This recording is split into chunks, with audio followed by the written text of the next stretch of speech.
Hello, Fiedelbogen here. To my fellow workers in the vineyard, worldwide, greetings.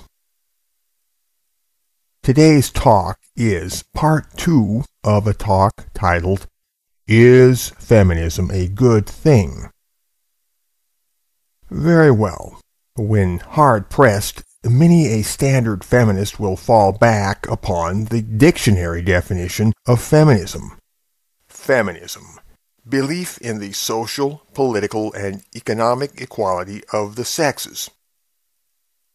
As you will have noted, there is a glaring cognitive disconnection between the term and the definition which follows. Hint, the part about equality. But that aside, the definition itself is not particularly enlightening. Admittedly, it sounds like a good thing, but otherwise it sounds woolly, open-ended, evasive. It is a writhing octopus of multivalencies, and so full of holes that you could drive a fleet of trucks through and steal the furniture along the way. But here, let's try a second definition, albeit one that you won't find in any dictionary. Feminism. Anything that strengthens women at the expense of men. There is, on the surface of the case, no special reason to favor the first definition over the second, and the second, unlike the first, is tight as a drum, with a somewhat operational, even algorithmic character that might be expected to generate a more convergent body of solutions. If you are a feminist, you might not like the second definition, because it sounds shameful, but mere subjective distaste would not be adequate to rule out the veracity or utility of it. But the first definition more usefully captures the spirit of understanding common to feminist-inclined people, male and female alike. When you probe such people as to the meaning of feminism, you will find that feminism is little more than a golden word with a halo of emotions and talking points clustered around it. Yet, despite their manifest want of cogent knowledge, these people are unanimous upon the fixed idea that feminism is a good thing. Now turn your gaze from the common roads of life to the recondite world of feminist academia. What do you find? The identical fixed idea that feminism is a good thing. But with this difference, that the fixed idea is elaborately camouflaged beneath a gloss of educated terminology. Yet more concerningly, and quite unlike the discourses of common life, you will find in feminist academia both a keen understanding of what the second definition implies and a stubborn determination to suppress the damaging consequences for feminism which arise from such implications. The academic feminists know perfectly well what is going on, and they work to spackle this over by a game of theory-building that never ends. Plainly stated, the job of feminist academia is to bamboozle us with smokescreens and give us the runaround ad infinitum so that the truth will not emerge. Among both commoners and academics, the fixed practice is to disallow any critique of feminism on the ground that such criticism attacks a good thing. The academics, however, take it a step further when they aggressively devise sophisticated intellectual strategies to counteract and eventually correct the non-feminist elements who voice such criticisms. But in either case, the feminists operate from a standpoint of feminist triumphalism, which means the dogmatic conviction that feminism has achieved an objective moral triumph absolved from all further discussion. One more time, feminist triumphalism means the dogmatic conviction that feminism has achieved an objective moral triumph absolved from all further discussion. Yes, such is their fixed idea. Such is the pivot point on which their world turns. Here again we contemplate the battle for feminism's soul. This is high drama. The adherents of feminism believe that they have triumphed, that the world rightfully belongs to them, that they may rightfully extend feminist custodialism and feminist tutelage into every possible corner of life by means of perpetual revolution, until nothing in the world lives independently of feminism, at which point feminism, at least in theory, will become the world. Yet the grubby truth is that feminism is only a balloon waiting to die of overinflation.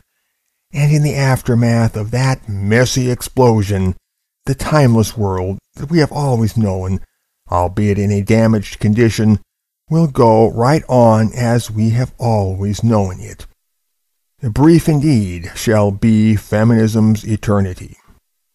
The battle for feminism's soul means the power to speak the final word, or the controlling word, on what feminism objectively is, or isn't.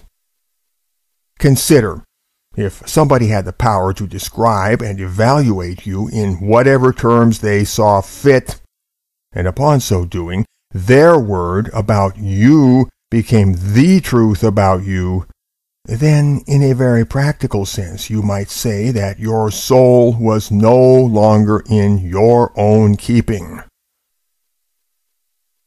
The good news is that the non-feminist sector now claims the controlling word on what feminism objectively is or isn't. That is the memo. Pass it along. Spread the good news. The feminists may natter at will about us and about our world. They may pontificate and palaver. They may undertake to bind us in elaborate skeins of academic theory and recursive double talk. But this is all in vain, because we now have the power to rip their cobwebs asunder. That's right, we have that power, whether we know it or not. It is as simple as making up our minds to do so, and then doing so. And what is holding us back? Cobwebs. The feminists insist that feminism is objectively a good thing, and yet invariably something is wrong because they can never tell you the whole truth about feminism. They themselves, or most of them at any rate, demonstrably have no clear idea what feminism is at all. And yet they have the crust to say or to imply or to assume that feminism is a good thing. But how can they possibly know this? They have no better warrant for such knowledge than their fixed determination to believe at all cost and in the face of all contrary argument. There is one group of feminists, the majority, who cannot cogently explain what feminism is. There is another group who can indeed do so, yet cannot cogently rationalize the adverse consequences which their explanation might generate. And there is a final group which rationalizes those adverse consequences only by militantly shifting the blame onto men and absolving women of virtually all moral accountability. This third group is female supremacist by a de facto process of elimination, because no other endpoint logically coheres with their moral standpoint. All of feminism is situated on a slippery slope leading toward female supremacism as a moral endpoint. I'll say that one more time. All of feminism is situated on a slippery slope leading toward female supremacism as a moral endpoint. Note the progression from those who possess no cogent understanding of what feminism is to those who do possess such understanding, but maneuver to avoid the implications, to those who militantly embrace the implications and damn the torpedoes. These three layers of feminist cognition operate as an integrated cultural organism, with a distribution of functions across many sectors. We call this cultural organism the femplex. That the majority of self-proclaimed feminists would not appreciate hearing such things will not deter the present speaker's assessment, and it is upon precisely the foundation here suggested that the non-feminist sector may claim to speak the controlling word about feminism. Feminism as a whole has no unified conscious knowledge of itself as a whole, meaning that feminist self-knowledge is not uniformly transmitted from one end of the femplex to the other. The different parts operate in oblivion to each other, or semi-oblivion to each other, or varying degrees of moral disassociation from each other. And so, feminism in the sum total of its ideations, actions, and consequences exists as a public object, an object for the world. This means that although the feminists are free to interpret themselves and explain themselves and rationalize themselves and change their disguise as often as they wish, the non-feminist sector may likewise claim as much expertise about feminism as any feminist might claim. Feminism is by default an object for the world, because it is not and cannot be consistently, rationally, or honestly an object for itself. We of the non-feminist sector are free to be scientists who analyze feminism and experiment with it, free to be artists who sketch and paint pictures of it, free to be preachers who preach about it, free to be guitar players who write songs about it, free to be poets who write satirical verses about it, free to be gonzo intellectuals who philosophize about it, free to be comedians who make jokes about it, and so on.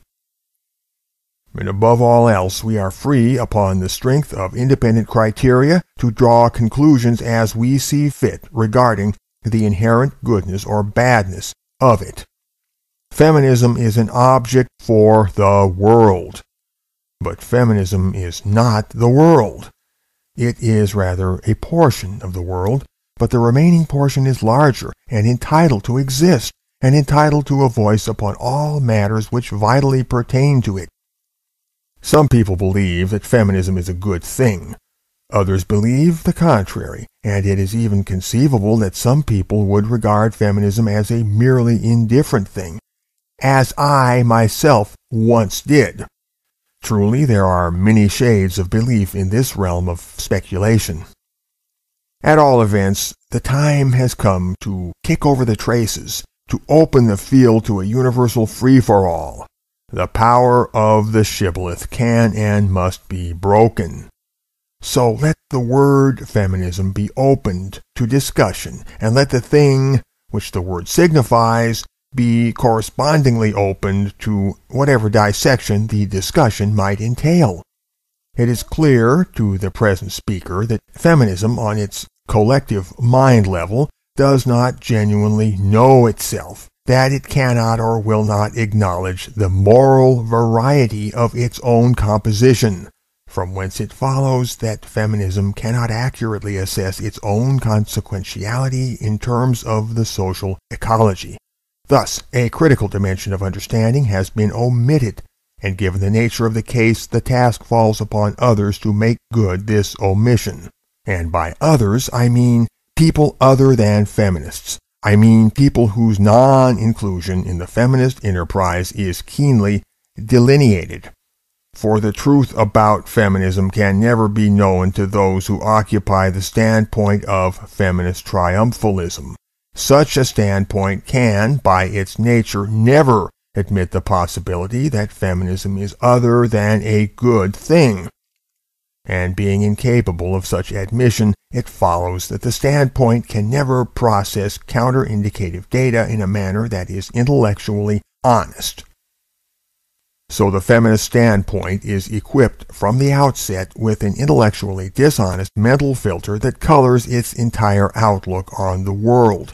We call this mental filter feminist subjectivism, and it is a direct consequence of feminist triumphalism. But in the end, this is very simple. If the bottle contains a few harmless things and also a few things that might kill you, then answer fast. Is the stuff in the bottle good or not good? You should demand up front an honest list of all the ingredients. Shouldn't you? And so it is in the battle for feminism's soul. It is the battle of the bottle, the battle to know what is in the bottle and to name what is in the bottle. What really is the value of X? So, is feminism a good thing? One must inquire to know what is really in the bottle, for that is the only way one can ever hope to learn. But where to begin?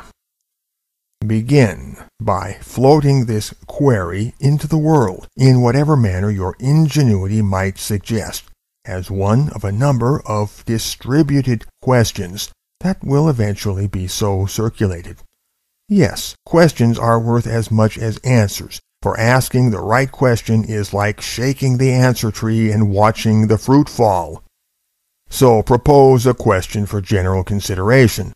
Circulate that question, and by so doing activate the collective mind along the chosen path of inquiry, lighting the way into a targeted zone of discourse. The question becomes a distributed project, with a battery of mental firepower brought to bear upon the task from all directions. Distributed questions ought to be carefully formulated so as to address structural weak points, and the question whether feminism is a good thing answers very much to this purpose. Is feminism a good thing? The opposing sector will not be happy to hear this.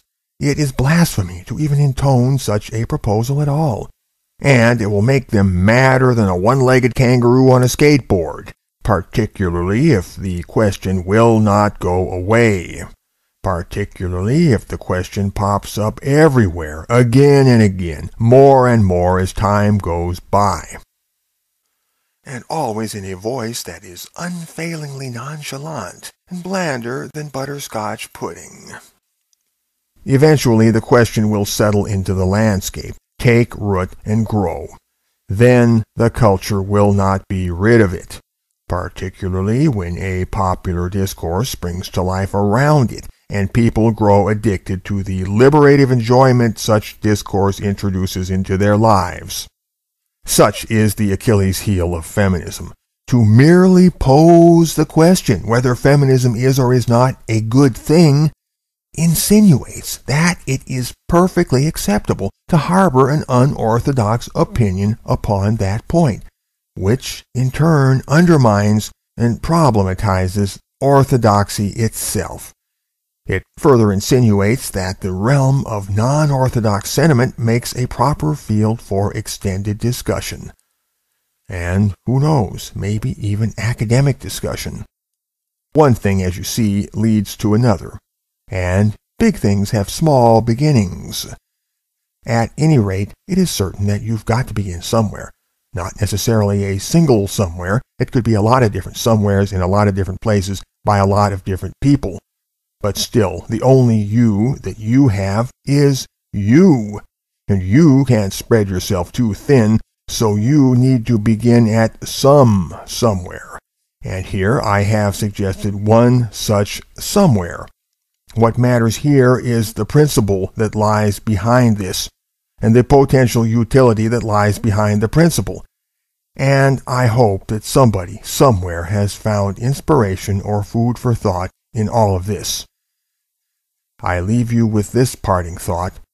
If the opposing sector is entitled to its fixed idea that feminism is a good thing, then we of the non-feminist sector are equally but oppositely entitled to our own fixed idea that feminism is a bad thing, or at least an indifferent thing. And there we sit, like the gingham dog and the calico cat, staring mournfully at one another across the fault line in our fixities. But the ball is in their court. The burden is upon them, and they have a choice. Not a choice that our side extends as an ultimatum, but rather a choice embedded in the nature of things. A choice that is bigger than all of us. And that choice is to coexist or to not exist. The burden, as I say, is upon them. And if they decline the first option, that is where the hurly-burly begins. Fiedelbogen. Out.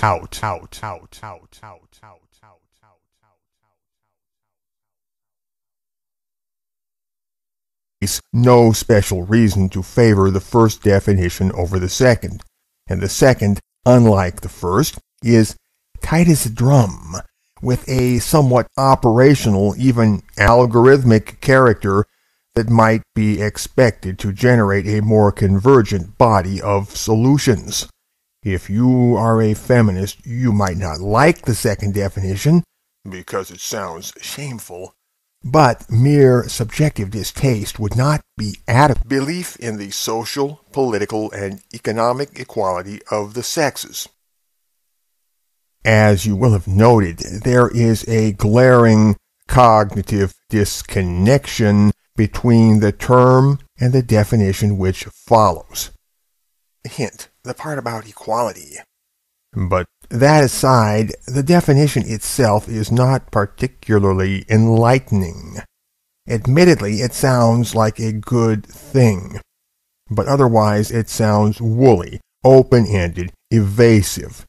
It is a writhing octopus of multivalencies, and so full of holes that you could drive a fleet of trucks through and steal the furniture along the way. But here, let's try a second definition, albeit one that you won't find in any dictionary. Feminism. Anything that strengthens women at the expense of men. There is, on the surface of the case, to rule out the veracity or utility of it. But the first definition more usefully captures the spirit of understanding common to feminist-inclined people, male and female alike. When you probe such people as to the meaning of feminism, you will find that feminism is little more than a golden word with a halo of emotions and talking points. Hello, Fiedelbogen here. To my fellow workers in the vineyard, worldwide, greetings. Today's talk is part 2 of a talk titled, Is Feminism a Good Thing? Very well. When hard-pressed, many a standard feminist will fall back upon the dictionary definition of feminism. Feminism.